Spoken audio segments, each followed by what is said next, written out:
Welcome to some very famous people you've never really heard of. Bite-sized biographies of the famous, the infamous, and the quirky in less than an hour. My name is Philip D. Gibbons, and there is more information about me, this podcast, and a bibliography at someveryfamouspeople.com. There are also photographs of many of the individuals and items mentioned in this podcast. At the conclusion of Part 1 of this presentation, there will be additional suggestions concerning further information about today's subject, Elvis Presley manager, Colonel Tom Parker.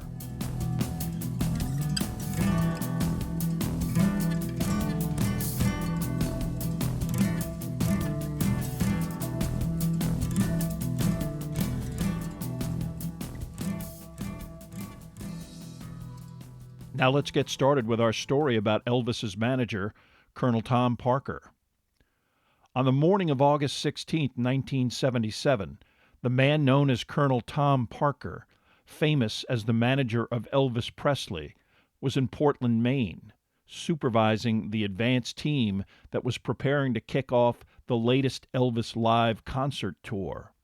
Although Presley had already performed 55 shows in 1977, these performances occurred typically in 2-week bursts of activity, followed by extended downtime at Graceland, Elvis's Memphis home. Damaged by years of binge eating and narcotics abuse, which included extensive opiate consumption, the obese and exhausted 42-year-old performer frequently struggled both physically and musically to even complete this less than demanding schedule. His abbreviated and frequently mediocre concerts prompted Colonel Parker to book Presley into venues far from major media markets, explaining upcoming dates in towns like Utica, New York, Roanoke, Virginia, and Fayetteville, North Carolina. Elvis Presley's tenuous medical condition was underlined early on this August afternoon when Parker received a phone call in his room at the Dunphy Sheraton in Portland from Joe Esposito, a longtime Elvis employee and member of the Memphis Mafia, the famed entourage of gophers and security people who comprised Presley's inner circle. Esposito brusquely told him that he had terrible news and that Elvis Presley was dead. Another close associate of Presley, Lamar Fike, was in Portland, Maine also to help get ready for the tour. He was attempting to get some sleep after taking a red-eye from Los Angeles when there was a loud knock on his door, a voice telling him intently that the colonel needed to see him right away, despite Fike's protestations. Entering the colonel's hotel room, he noticed other employees avoiding his gaze as Parker hung up the phone. In an unemotional tone of voice, the colonel explained that Fike needed to go to Memphis and be with Vernon Presley, Elvis's father, and that Elvis was dead. Like many members of the entourage, and even Elvis himself, Fike's relationship with Parker at this point was at best ambivalent. In Fike's case, he frequently expressed concern over Elvis Presley's physical condition. Parker typically ignored such entreaties, maintaining whenever forcefully pressed on this concern, quote, that the only thing that mattered was getting that boy ready to appear on stage that night, unquote. Now Fike's anger boiled over. Well, it took you a while, but you finally ran him into the ground, didn't you? Parker started to get angry himself, but Fike at 300 pounds and a part of Elvis's security detail probably made the colonel think better of escalating the situation. Fike then left immediately and flew directly to Memphis, the rest of the Portland crew also eventually following. But Colonel Tom Parker headed to New York instead. There was work to do, and as he confided to at least one business associate, "I can't waste time mourning." While in New York, he prodded RCA Records to greatly increase their Elvis record production, forecasting correctly that the singer's death would prompt an unprecedented demand. He began negotiations with poster and T-shirt producers, and within days finalized a deal to mass merchandise Presley's likeness to also capitalize on another frenzied revenue stream. Eventually, the colonel arrived in Memphis, in time to attend the impromptu, celebrity-filled wake at Graceland. Typically dressed in a short-sleeved Hawaiian shirt and baseball cap, Parker avoided Presley's open casket and later refused to be a pallbearer at the funeral services. Instead, he spent his time cajoling the executor of the estate, Vernon Presley, into signing an agreement that reaffirmed the terms of the Colonel's management deal that he formerly had during Elvis Presley's lifetime. To any press that he sparingly spoke with, the message was the same. It don't mean a damn thing. It's just like when he was away in the Army. This changes nothing. To at least a few members of the inner circle, he was even blunter in a manner that, although utterly cold and mercenary, did not surprise those who knew him. Elvis isn't dead, just his body is gone.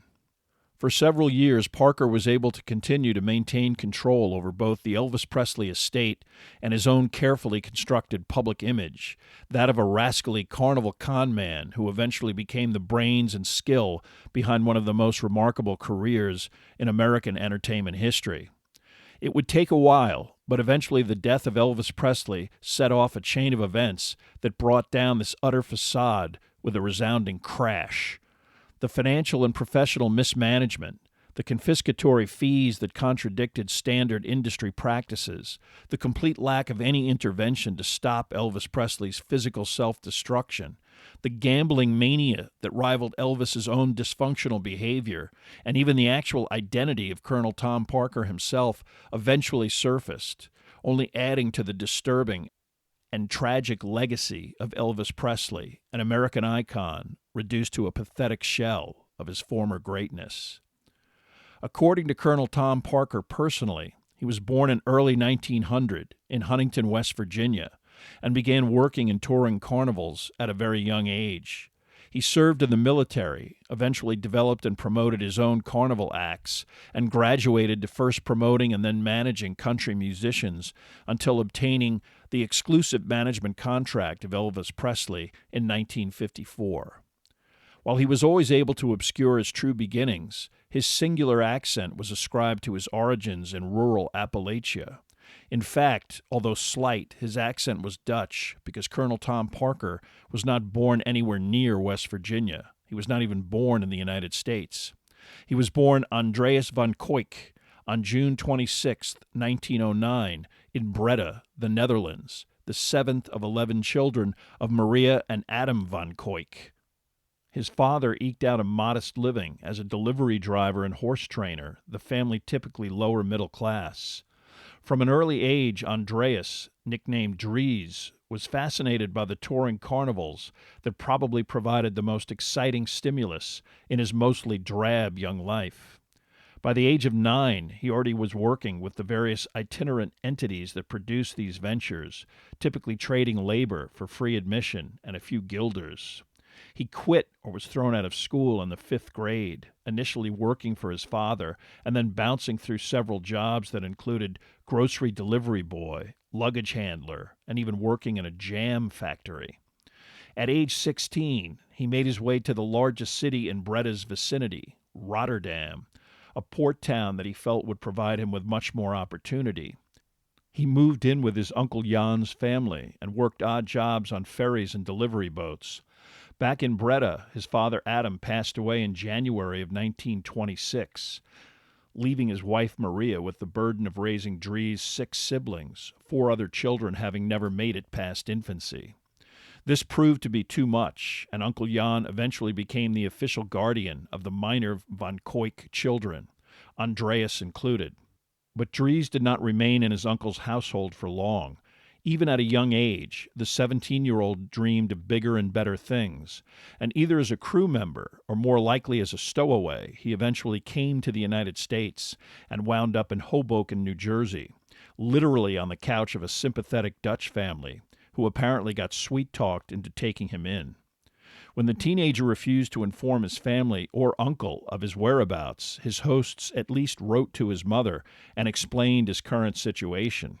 But just as mysterious as his arrival and tenure in Hoboken, his departure was just as sudden, possibly because his mother had written of her intent to come to America and most likely extricate her son back to his family and homeland, a prospect Andreas van Kuyk wanted no part of. He did not run off and join the circus. Instead, he caught on with the organization known as Chautauqua, a kind of highbrow traveling carnival that presented lectures, music, and presentations on all sorts of various subjects. Wildly popular in the late 19th and early 20th century, by the 20s, this form of entertainment was petering out. But Andreas spent 2 summers with a Chautauqua touring company, drifting around the country in the winter, mostly in California, where he ate in missions and soup kitchens and avoided cold weather.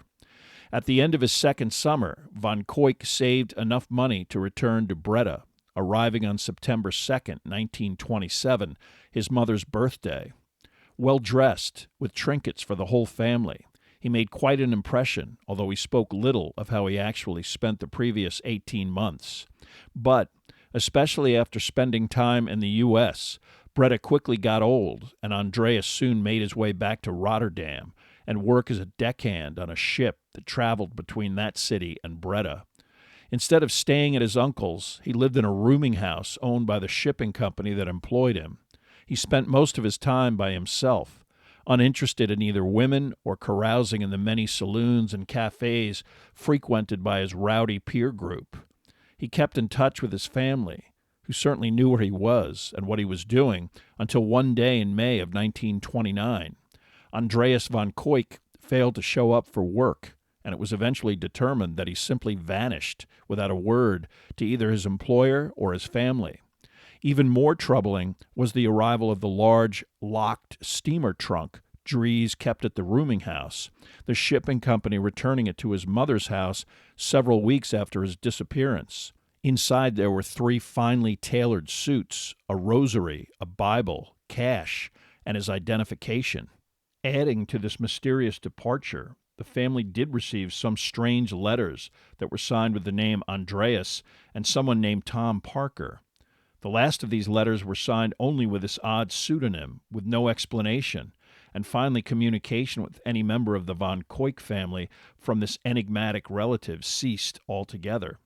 It would be many years before Andreas von Koik resurfaced in any identifiable form, and even then he would have little interest in explaining his abrupt departure. In fact, he would refuse almost any attempt by the Van Koiks to reestablish family ties. What prompted this sudden departure? Why was the eventual Colonel Tom Parker so adamant about completely severing any ties to his actual nationality, identity, and even immediate family?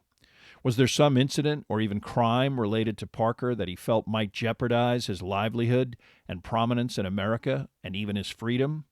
The answer to that question has never been answered definitively, but there is a great deal of circumstantial evidence indicating that Andreas von Koik had to flee on short notice because he was involved in a murder that occurred just a few steps from his family home in Breda. On May 17, 1929, Anna van den Enden, the wife of a shop owner, was beaten to death in the apartment behind the produce store run by her husband, who was out making deliveries.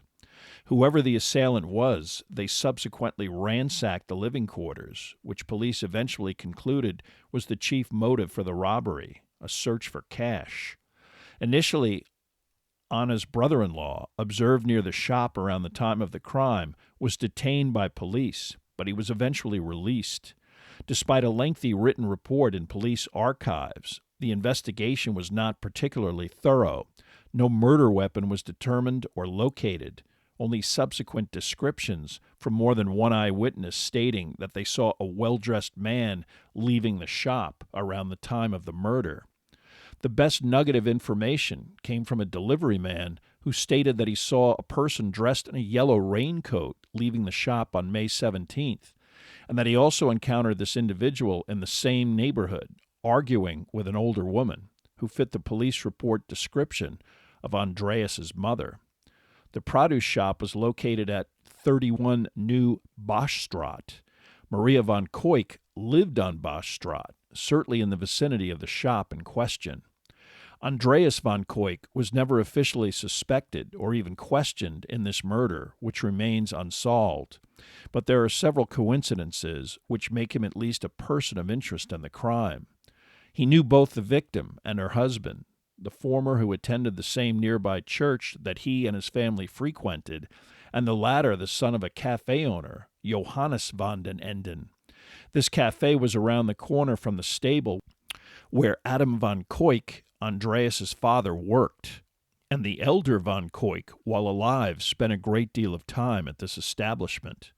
Andreas also would have purchased goods from this store, would have been aware of who the proprietor was, and possibly even the delivery schedule of William van den Enden, the husband of the murder victim. A newly married couple, Anna's presence might have surprised a would-be intruder, unaware of the 6-week-old marriage, intent merely on burglary, but then compelled to murder a victim who could identify him.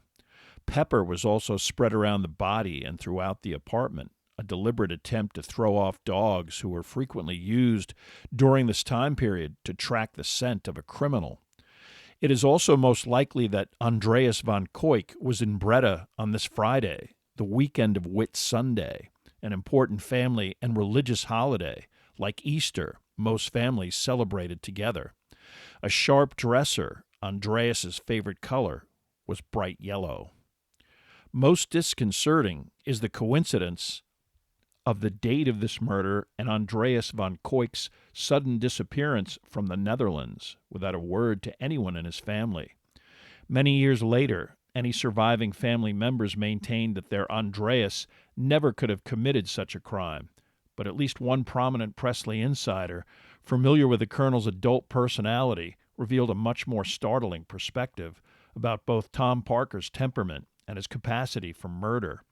In 2001, Lamar Fike stated in an interview, "There's no doubt that he killed that woman. He had a terrible temper.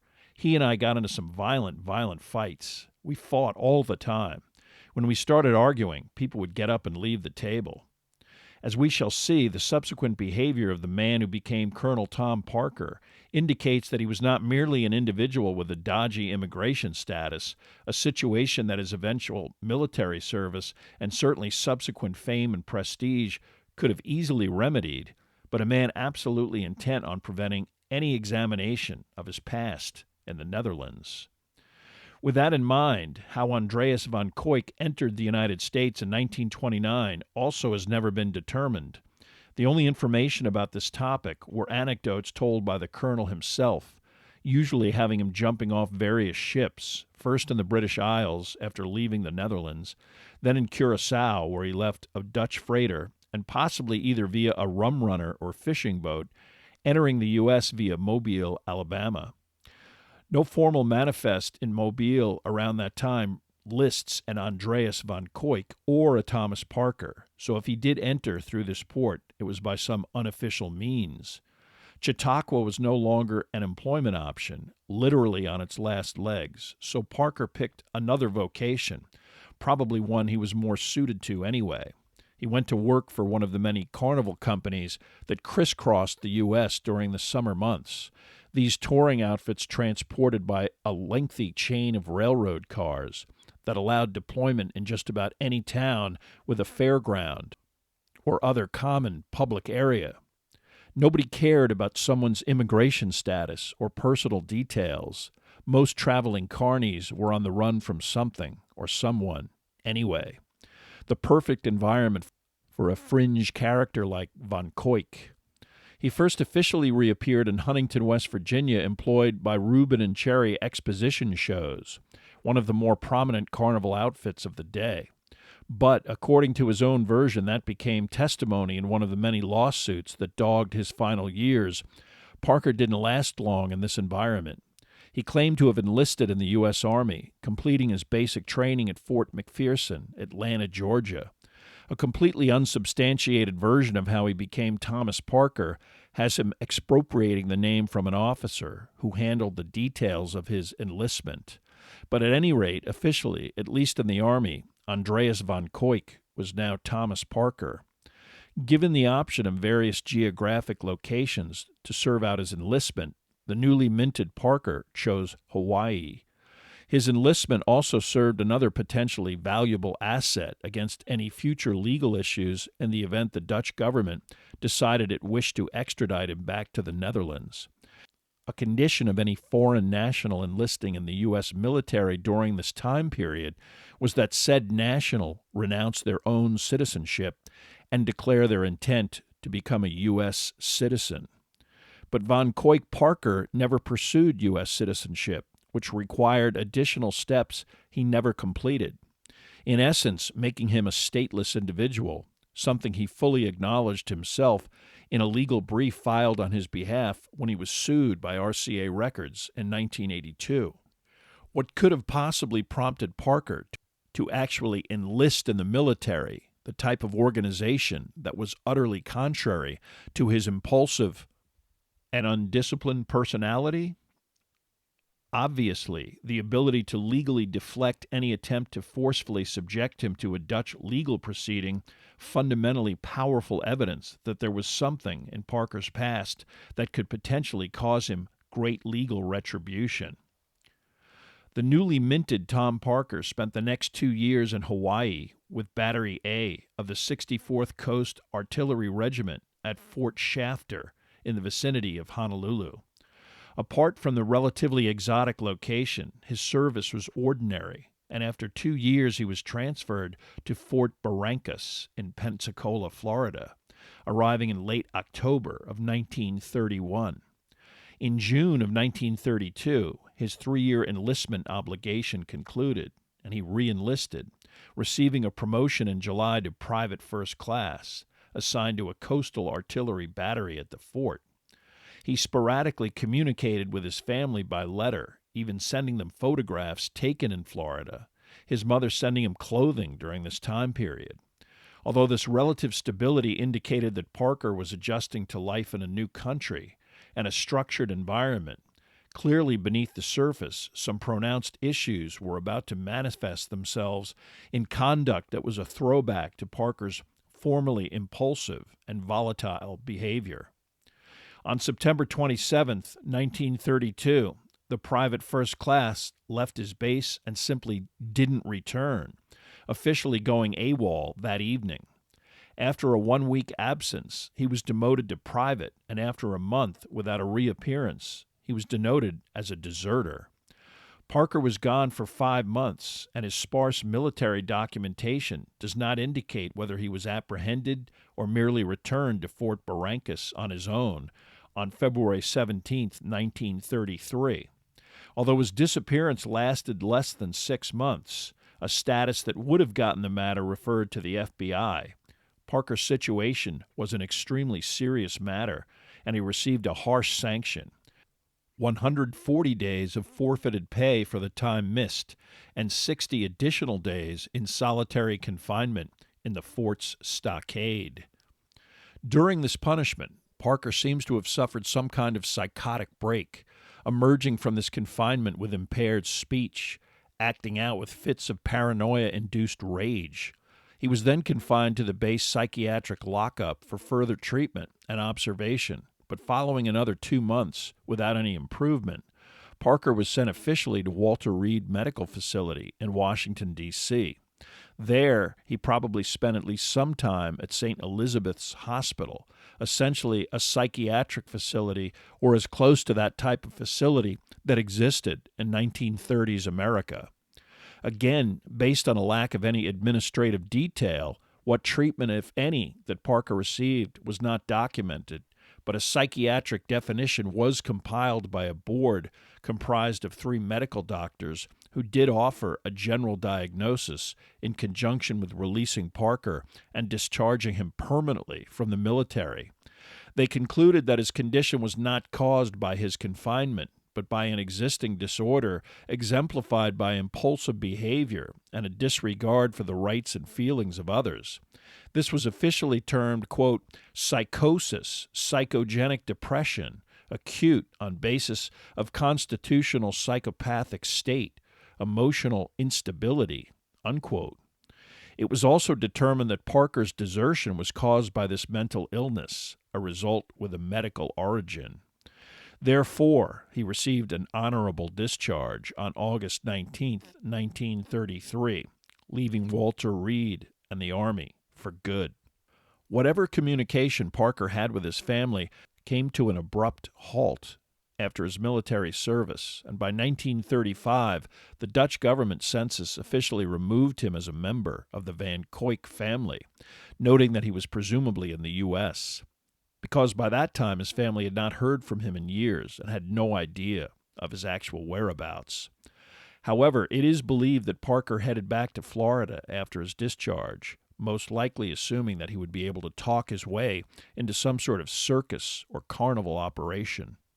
And that is exactly what he did, working the concession stands for a carnival outfit called the Johnny Jones Exposition. He sold food, ran games of chance, and operated rides, working on a commission basis typical of most carnies who had to hustle to survive. In 1935, he also married an attractive divorcee, Marie Mott, possibly because having an American wife might make it more difficult to deport him, and probably not because of romantic reasons, as Parker had very little interest in women. Marie helped him in his various swindles, usually involving hot dogs and hamburgers that were actually 90% bread, three-card Monte variations, and fake drawings for valuable items like hams that nobody actually won. Parker also resorted to other non-carnival swindles, like selling Bibles to widows, claiming that their recently departed husband had ordered his specially embossed volume just weeks earlier. The distraught spouse overjoyed to fork out for such a special remembrance, not knowing that Parker had scanned death notices for these critical details in every new town he passed through. Life was still pretty rough for the couple, who literally crisscrossed the country living on $1 a week and frequently sleeping surreptitiously in farm stables and on Indian reservations. It was in 1938, working on a carnival midway, that Parker met Gene Austin, a formerly popular crooner in the Bing Crosby mode, whose initial career success was now behind him. Parker convinced him to let the carny promote a carnival-style big tent tour, with Austin as the main attraction, and suddenly the singer was popular again, and Parker realized that managing entertainers was a lot easier than hustling suckers. Predictably, Parker cut corners by stiffing vendors and not paying income taxes, behavior that eventually got the tour sanctioned by a Virginia marshal, who confiscated gate receipts and any property necessary to keep the tour up and running. Governmental legislation meant to monitor the behavior of resident aliens like Parker as World War II raged across Europe also required that he officially register under the Alien Registration Act of 1940. Technically, this was a good thing because in exchange for promising to fight in the event of war, and with at least 5 years of residency in the U.S., Parker would have been able to become a U.S. citizen. But, again, for some reason known only to himself, Parker declined to comply. Instead, he registered with a local draft board in Tampa, omitting his previous service and merely creating a new identity of Thomas Andrew Parker. He put down his wife's parents' address, which may have actually been accurate, the broke couple moving in with relatives during an economically challenging time. Then in 1940, Parker caught a surprising break. He was able to convince the local Tampa branch of the Humane Society to hire him to handle operations at the society's shelter, but also to help with fundraising for the nonprofit organization. Parker's experience with animals, as well as his carnival promotion skills, seemingly perfectly suited for this position. Not only did the job pay a salary, it also came with a large apartment on the second floor of the Humane Society's building headquarters. This provided living space for not only Parker and his wife, but also for Marie's 15-year-old son from a previous marriage. And his car officially became the shelter ambulance, a designation that allowed access to gasoline and tires, even if such goods became rationed during warfare, which they did. Parker also wore a uniform during work hours, an additional step up for the former carnival huckster who previously scraped out a living selling cotton candy. Parker also tried to think of new avenues for fundraising, and it was not much of a stretch to hit upon the idea of putting on musical benefits, with proceeds benefiting a worthy cause, an initial generous deduction earmarked for Parker and the other sponsors. Parker knew very little about country music at the time, but he was shrewd enough to perceive it as very popular in northern Florida, and he began to spend some time in Nashville, attempting to cultivate as many connections as possible. Although he was able to promote some Tampa area shows for performers like Roy Acuff, it took Parker until 1945 to ingratiate himself with the then unheralded country music singer Eddie Arnold. Arnold subsequently became one of the genre's most successful performers, with 19 number one hits during the next decade. Parker was also able to establish Arnold as a national television and radio performer and promoted the singer's extensive live appearance tours. But he also began a pattern of isolating the performer from his record company, in this case RCA, becoming an intermediary with control of every aspect of recording and record promotion. He also got Arnold to agree contractually to a 25% management fee, which was certainly aggressive for the time period. Parker already had a penchant for trying to create an image for himself with various nicknames, but the one that stuck occurred when he called on a former member of the tight-knit Carnival fraternity, now working for the then governor of Louisiana, Jimmy Davis. Davis actually started out as a country music singer, and after a lively conversation of Parker recounting some of his most humorous carny hustles, it was agreed that he would receive the official designation of colonel in the Louisiana State Militia. Never mind that such a military organization was non-existent. Parker insisted from then on that he be officially referred to with that title, a new identity that only added to his ever-increasing egotism and authoritarian treatment of underlings. Still, during this time period, Eddie Arnold became one of the most popular country music artists in the U.S. But Parker's calculating and devious personality eventually led to a management split. Arnold was under the impression that he was paying a 25% management fee to Parker for an exclusive arrangement in which Arnold was the Colonel's sole client. But once Parker achieved high-profile success, he formed his own production company and quietly began attempting to sign other talent. Since this was legally somewhat of a gray area, Arnold tolerated this until it became obvious that Parker was working with other artists, most notably Canadian newcomer Hank Snow. Arnold finally fired the Colonel in 1953, but not before Parker extracted a $50,000 fee, the manager playing hardball, and eventually getting thousands of dollars merely to walk away. The Colonel then moved on to producing shows with Hank Snow, getting Snow to line up other musicians including Bill Haley and Andy Griffith to perform on tour. It was Snow who convinced a promising newcomer, Elvis Presley, to get involved with these tours. Early in his career, Elvis relied on his mother Gladys for basic business advice, and she was turned off by the Colonel's slippery, carny unsophistication. But Snow was a celebrity and a regular on the Grand Ole Opry, even convincing the show to book Elvis for what turned out to be his only appearance in late 1954. This opened the door for a management contract that Presley signed with what everybody assumed would be a co-management deal between Hank Snow Enterprises and the Colonel's company, Jamboree Productions. But first, Parker had to get Presley out of his contract with Sam Phillips and Sun Records, which required what was then the unthinkable sum of $40,000, eventually all paid by RCA. Then, in what was an unprecedented entertainment industry blitz, 1956 became the year that Elvis Presley exploded onto the music and entertainment scene. Parker again exploited as many revenue streams as possible, making Elvis into the first American music star that tapped the market for all sorts of trinkets, products, and buttons, slapped with the Presley name and likeness, this type of merchandising becoming productive for the first time.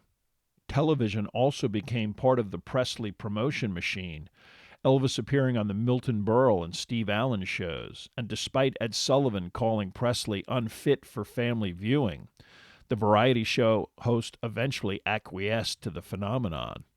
On September 9, 1956, Presley appeared on the Ed Sullivan Show for the first time, an appearance that drew an audience estimated at 60 million viewers and an 82.6 share.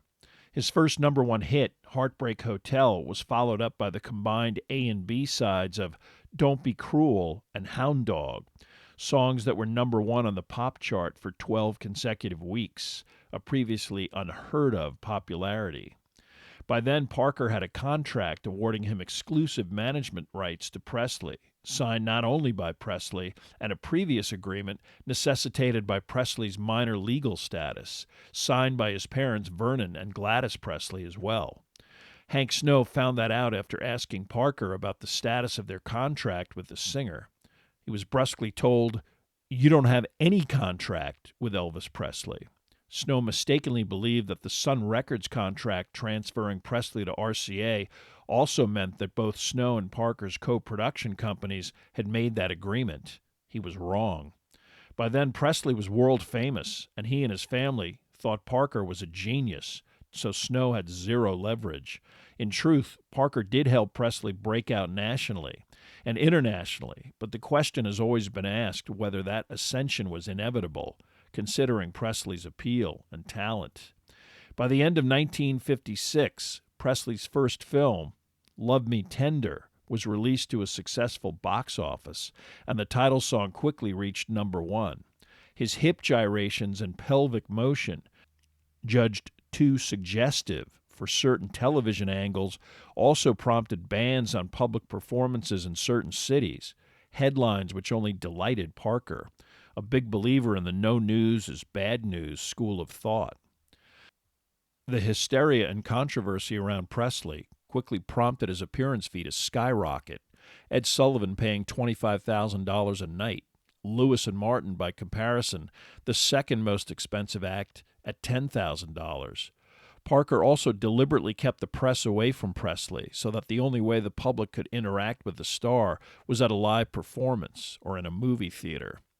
Parker also made sure that Presley got booked into venues that sold out quickly, generating public excitement and an increasing ticket appetite on an ongoing basis.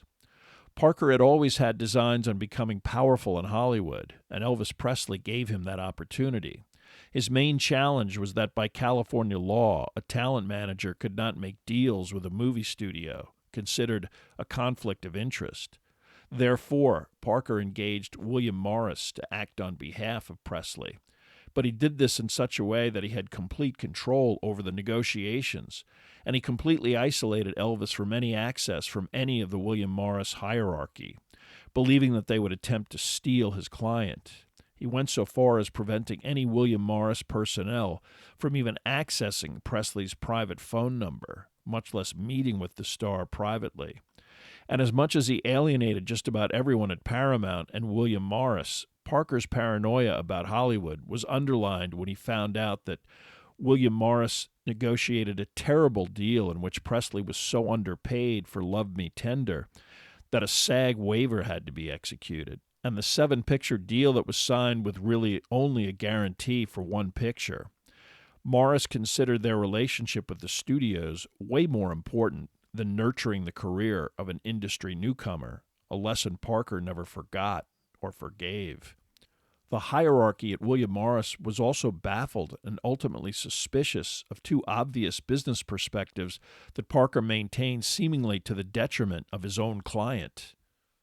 When they suggested various tax write-offs and breaks that were standard practice in the industry, Parker refused to even consider them, proclaiming that he just let the IRS figure out what he and Elvis owed and paid it. He stated that he loved paying taxes and that he and Elvis were upright, patriotic Americans who believed that the more taxes you paid, the better, because it meant you were making more money. This certainly didn't ring true with observers who watched the Colonel haggle over every nickel, getting the studio to provide or pay for his office space, secretarial staff, chauffeured limousines, meals, and any other expense he could get away with. What he couldn't chisel, he charged to Elvis. They figured that there had to be a reason for this less than aggressive attitude towards income tax. There was. Parker was terrified that an IRS audit would dredge up all sorts of potential closet skeletons, ranging from actual citizenship to under-the-table cash he had certainly pocketed going back to his carnival days. When the Colonel also balked at various live performances in the UK, Australia, and South America, offers that were remarkable for the time period, it only raised more skepticism about Parker's representation.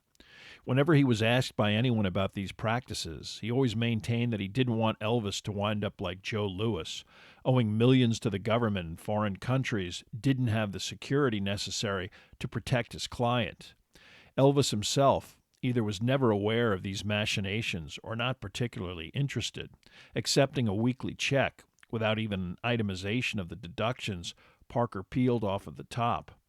Presley took out some cash for spending money, sent the rest home to his father, Vernon. On that home front, things were not particularly stable either. From the beginning, Gladys and Vernon Presley's relationship could only be termed as unusual. Gladys was 21, Vernon 17 when they married in 1933. Elvis was born on January 8, 1935, along with his stillborn identical twin, Jessie Garin Presley. The death of her own parents, the shock of the stillborn birth, and her inability to conceive additional children most likely had a profound effect on Gladys, and she developed a practically pathological attitude towards her son, overly protective and barely letting him out of her sight. Although ultimately an American icon of male sensuality, Presley was teased by other schoolchildren as a sissy and routinely called a mama's boy. He also became extremely close to his mother, most likely the result of Vernon Presley being convicted of check forgery when Elvis was a child, a development that prompted the foreclosure of their home and a traumatic period of economic insecurity. Strangely, Elvis's fame only exacerbated what was a dysfunctional relationship between Vernon and Gladys. With Elvis on the road and her husband engaging in various romantic adventures as a result of his newfound notoriety, Gladys Presley, already a heavy drinker, began to consume alcohol on a daily basis and abuse sleeping pills. Quite domineering in her relationship with Vernon, it is believed as she deteriorated physically, her husband, in Elvis's absence, began to be much more physically abusive. Her son's fame was also troubling and overwhelming. Her fear that an hysterical crowd might eventually harm or even kill Elvis. Depressed because her neighbors disliked her habit of raising chickens and feeding them on the front lawn of Graceland, Gladys never really adjusted to her family's radical transformation, once telling a friend, "I wish we had stayed poor." As 1958 began, his parents' domestic dysfunction was only one of several fundamental issues dogging the career of Elvis Presley. Now over 21 years of age, he was officially eligible for the draft, a status that typically Colonel Parker would look to both manipulate and control. For that reason, Elvis's manager proactively and surreptitiously contacted the military, requesting that Presley be assigned to special services, duty that would allow him to perform in front of other soldiers in exchange for avoiding boot camp and more demanding and tedious military assignments, especially dull in peacetime. Then Parker leaked a story to various media contacts detailing Elvis's potentially cushy deal. While he personally maintained to Elvis that he was doing everything possible behind the scenes to keep him out of the service, in truth, Parker actually was hoping Elvis would have to fulfill a military obligation. Although Presley was still completely unsophisticated from a business perspective, he clashed creatively with Parker over film and music issues, of which he felt correctly that Parker had no real interest in or appreciation of other than the potential to earn money. Parker felt a stint in the Army would chasten Presley and actually make him more dependent on someone able to both manage his interests in his absence and the inevitable comeback, which, based on a 2-year hiatus overseas, was anything but guaranteed. Parker also correctly surmised that an obedient Elvis Presley entering the military like any other ordinary citizen, without any special treatment, would greatly burnish his image with the general public and help dispel completely the label of rebellious and sexually dangerous hooligan. Parker also did not want Elvis performing for free, the colonel figuring that that would diminish the public's interest and might even lead to overexposure. So, on March 24, 1958, formally inducted by the Memphis Draft Board, Elvis kissed his mother goodbye, hugged his father and girlfriend Anita Wood, and headed not to a cushy gig with special services, but to Fort Chaffee, Arkansas. There his hair was cut to military length, the entire process diligently recorded by popular media, orchestrated by Tom Parker. He was then assigned to Fort Hood, Texas, where he underwent basic training.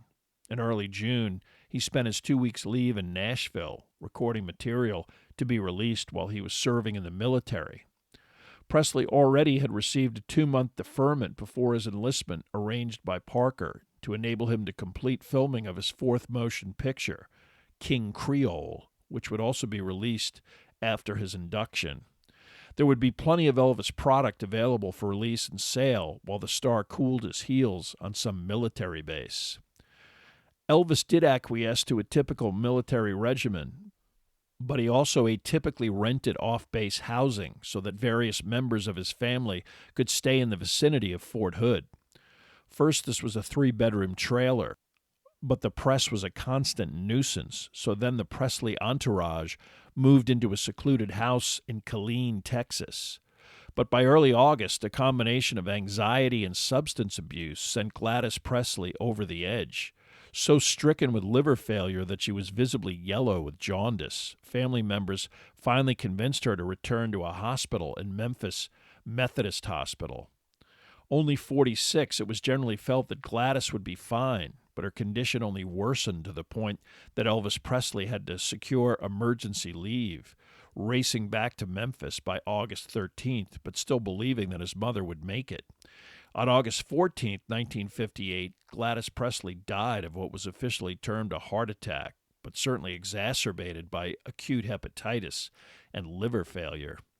Only 4 weeks later, Elvis was on his way overseas to Germany. With RCA able to release 5 singles while Elvis was away, Tom Parker's main focus was extracting more money out of the Hollywood studios, intent on cashing in when Elvis got out of the service. He got producer Hal Wallace to pay $175,000 as well as a profit percentage for what became Presley's first post-military film, appropriately called G.I. Blues. He did have to sit idly by when individuals like Wallace and Freddie Beanstalk, the executive employed by Hill and Range Music Publishing to select songs for Presley, met with Elvis in Germany to discuss upcoming film production post-military service. Knowing how touchy Parker was about individuals meeting privately with Elvis, Wallace always offered to have the Colonel come to Germany with them. Parker's repeated deflection of such offers only added to the rumors about some potential skeleton in the Colonel's closet. Parker's arrangement with Hill and Range was certainly unique, this preeminent country music publisher officially splitting publishing royalties with Elvis on a 50-50 basis, even though Presley's songs were written by others, including Lieber and Stoller and Burt Bacharach. But it became standard practice for Hill and Range to demand that writers forego royalties if they wanted Elvis to record their music, his immense popularity dictating such a concession, especially because if they didn't, Freddie Beanstalk would not present it to Elvis. Of the 50% allotted to Elvis, most of that went to Tom Parker in a corporate structure that designated only 15% of these royalties to Elvis. Parker even took a standard management fee of 25% from Elvis's 15%, an unethical payment structure by today's recording industry standards, but typical in the 50s and 60s and 70s. For his film deals, Parker began to consider himself a kind of co-equal of Elvis Presley, frequently allotting himself a 50-50 split on many of the deals he negotiated. When Elvis Presley emerged from the military on March 5, 1960, he was besieged by the press and mobbed by fans every step of the way. Reporters were even invited by Parker to get on the train that eventually took Presley from New York back to Memphis, and the resulting coverage was overwhelmingly positive, with Elvis now perceived as a fine young man who had served his country admirably. Within weeks, it was announced that Frank Sinatra would host Elvis on something called Frank Sinatra's Welcome Home Party for Elvis Presley, an appearance that paid Presley $125,000, an unheard of sum. On the program, he would perform Stuck on You, the first of 4 consecutive #1 hits released following Elvis's military service. He was as big as ever. and his appearance with Sinatra and his repeated statement that Sinatra and Dean Martin were his favorite male vocalists indicated a subtle career shift away from rock and roll to what would be perceived as a more mature and larger audience. Elvis's spectacular comeback, which both Presley and his father attributed to the Colonel, only amplified their belief that Tom Parker was a crafty, indispensable genius, and they completely bought into the concept of Elvis and the Colonel as an unbeatable money-making machine. Unfortunately, they mistook career success for financial security, with little understanding of who actually was making money.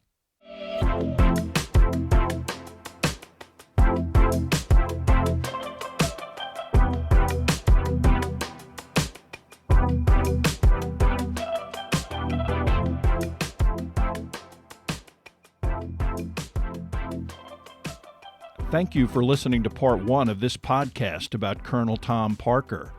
Much of the information for this podcast came from the books The Colonel by Alana Nash, Careless Love, The Unmaking of Elvis Presley by Peter Goralnik, and Elvis Aaron Presley, Revelations from the Memphis Mafia by Alana Nash. There are also additional photographs, bibliographical, and musical information at someveryfamouspeople.com. If you have enjoyed this presentation, please like us at our Facebook page, Some Very Famous People, and follow us on Twitter at Philip D. Gibbons. Subscribe to my YouTube page at Noblesse Oblige, and also rate us on iTunes. If you have the time, leave a brief review. A link is provided at the website.